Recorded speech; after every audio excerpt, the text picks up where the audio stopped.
Breaking बातमी समोर येते। प्रभादेवीमध्ये रस्त्यावर अचानक खड्डा पडलाय आणि या खड्ड्यात कारचं चाक अडकलं असल्याची घटना घडलेली आहे। या क्षणाची मोठी बातमी आपण पाहतोय। मुंबईतल्या प्रभादेवीमध्ये रस्त्यावर अचानक खड्डा पडल्याची घटना घडली आणि या रस्त्यावरील खड्ड्यात हे चाक अडकलेलं आहे। थेट जाणार आहोत, आमचे प्रतिनिधी राहुल झोरी सध्या तिथे उपस्थित आहेत। राहुल, नेमका काय प्रकार घडलाय?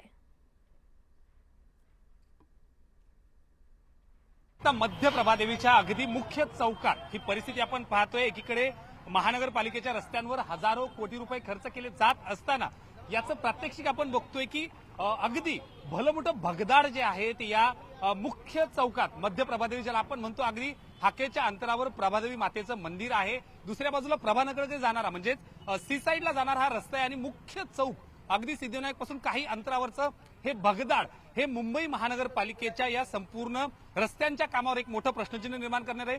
वारंवार दावा केला जातो हजारो कोटी रुपये रस्त्यांच्या या दुरुस्तीवर किंवा त्याच्या देखभालीवर खर्च केले जातात, मात्र आपण परिस्थिती बघतोय अगदी खालपर्यंत जवळपास 8 ते 10 फूट खोलपर्यंत हा खड्डा आहे। कोणताही काही वेळापूर्वी इथं एक गाडी देखील अडकली होती।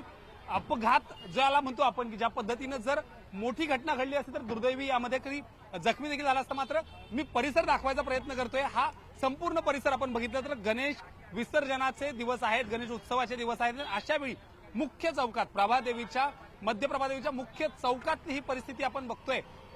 ज्या पद्धतीनं वारंवार महानगरपालिका किंवा त्या प्रशासनाकडून ज्या पद्धतीने दावा करण्यात येतो रस्त्यांच्या देखभाली संदर्भात, त्याच ठिकाणी रस्त्यांवर होणारा हजारो कोटींचा खर्च आणि याकडे दुसऱ्या बाजूला असणारं हे भलं मोठं भगदाड हे नेमकं कोणावर प्रश्नचिन्ह निर्माण करते। स्पष्टपणे आपण बघतोय की रस्त्याचा थर जरी बघितला आपण वरचा अगदी काही इंच हे डांबरीकरण दिसते, मात्र त्या खाली अगदी पोगर हा सगळा भाग होता। कामाचं स्वरूप किंवा कामाचा एकंदरीत दर्जा जरी पाहिला तरी तो देखील अतिशय गंभीरतेनं याला पाहावं लागेल। ड्रेनेज लाईन देखील याच्या खालून जाते।